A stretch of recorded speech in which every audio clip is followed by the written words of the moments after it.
We sat together in Spanish class, and now she's going to be an empty desk. Liam Kiernan lost his best friend Gina Montalto yesterday afternoon when the world fell apart at Marjory Stoneman Douglas High School. I can't believe that I'm here right now, and why did I get out and she didn't, and why did this happen? Like, we could have done so much to stop this. Holy It's a scene we all hope we would never see again. I was in the classroom and all of I heard was shots, and I was just like, oh my gosh, what's happening? It was the last period of the day when the gunman opened fire with his AR-15.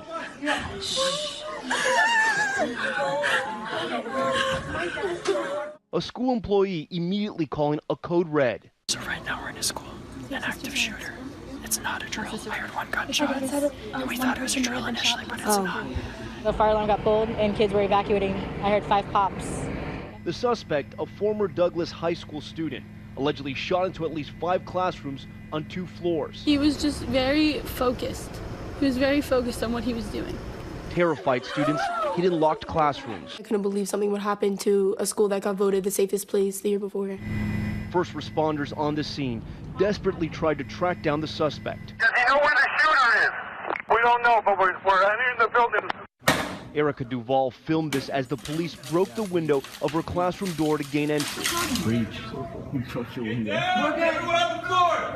In another classroom, screams of anguish from the wounded as police led the rest of the students to safety. I thought I was going to die. 10 people still in the hospital and 17 are dead, including teachers, students, and coaches. 14-year-old Martin Duque, a freshman, his older brother, also a student at Douglas, shared the news on Instagram, writing, "Words cannot describe my pain. I love you, brother." Jamie Gutenberg, also 14, her father accepting condolences on Facebook. "I am broken," he wrote. "Hold your children tight." Gina Montalto's mother mourning the loss of her daughter, writing she was smart, loving, caring, and a strong girl who brightened any room she entered. Authorities say the 19-year-old suspect eventually dropped his rifle on the 3rd floor stairwell and exited the school. The suspect crossed fields and ran west, along with others who were fleeing, and tried to mix in with the group that were running away. Incredibly, he then went to a nearby Walmart, bought a drink, then went to a McDonald's. He said he was at McDonald's by the school.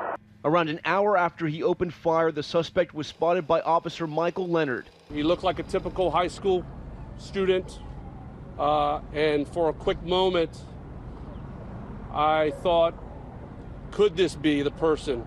Is this who I need to stop? He was apprehended about 2 miles from the high school. The fact is, law enforcement responded in a very quick manner to the school and probably established a perimeter to ensure nobody was able to escape. However, the suspect clearly had in his mind he was going to shoot and then try to escape, and he was able to get outside of that perimeter before it was formed and contained around the school. Within hours, police say he confessed to the killings, stating he was the gunman who began shooting students. Investigators are piecing together the suspect's background. Adopted as a baby, he lost his father when he was 5.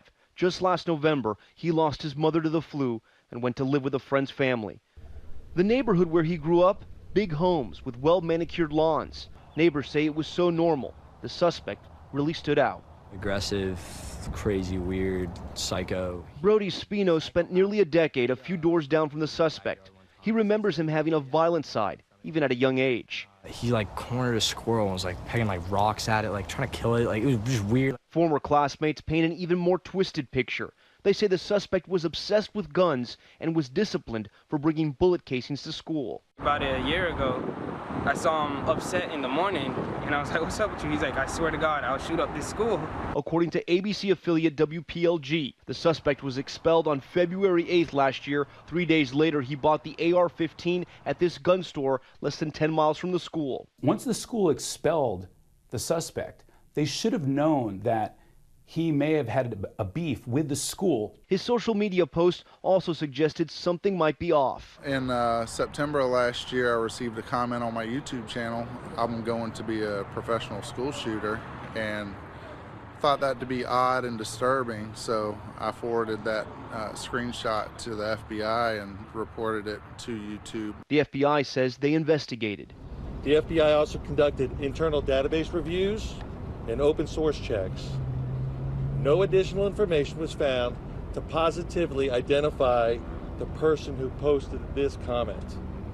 There was no connection found to South Florida. Tonight, the agency's saying they couldn't track down who the user was, and they're conducting a review of how that tip was handled. If, as the FBI said, they were not able to determine who that person truly was, my question is, how many people are there out there in America who have posted similar type of blogs that indicate that they are inclined to commit violence, and they have not been able to determine who those people are? That's a huge problem. Sources tell ABC News this social media account belongs to the suspect. This photo shows him holding a pistol. In another, he's holding a large knife. Law enforcement sources say these social media pages are now being scrutinized for clues. Law enforcement sources tell ABC News the suspect said voices in his head directed him on the attack. He is on suicide watch. The child is deeply troubled. Some proposed regulations to limit access to guns have broad support among the American public, like expanding background checks and a ban on gun purchases by people on no-fly lists. This is something that we can't let keep happening, because if we do and we get used to it, it's going to happen again. This is a time for our country to take a look in the mirror and realize there's a serious issue here. President Trump addressed the nation today. No child, no teacher should ever be in danger in an American school. But he never mentioned the word gun once, instead defining the issue through mental health. We are committed to working with state and local leaders to help secure our schools and tackle the difficult issue of mental health.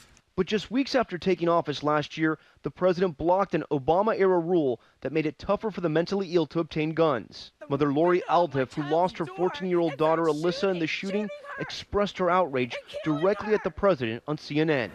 President Trump, you say, what can you do? You can stop the guns from getting into these children's hands. The type of gun used in this school shooting, the AR-15.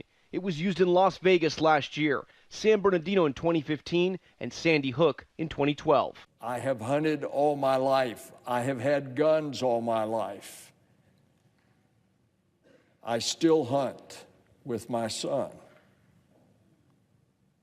But an AR-15 is not for hunting, it's for killing. In Florida, you can purchase an AR-15 at age 18, which is exactly what the suspect did. They're technically adults, but we really have to take a look at that law and regulation and determine whether an 18 or 19-year-old are really able to handle that kind of weapon safely and are in a position mentally to not go into a school and shoot everybody. There are an estimated 5 to 10 million AR-15 rifles in the United States. This afternoon, the suspect appeared via video conference for his bond hearing. I have something very important to tell you. You're charged with some very serious crimes. Facing 17 counts of premeditated murder and held without bond.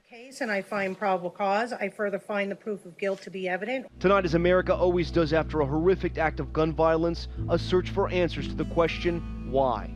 But the even bigger question, will the answers come in time to prevent another horrific shooting? For Nightline, I'm Tom Llamas in Parkland, Florida. Hi everyone, George Stephanopoulos here. Thanks for checking out the ABC News YouTube channel. If you'd like to get more videos, show highlights, and watch live event coverage, click on the right over here to subscribe to our channel, and don't forget to download the ABC News app for breaking news alerts. Thanks for watching.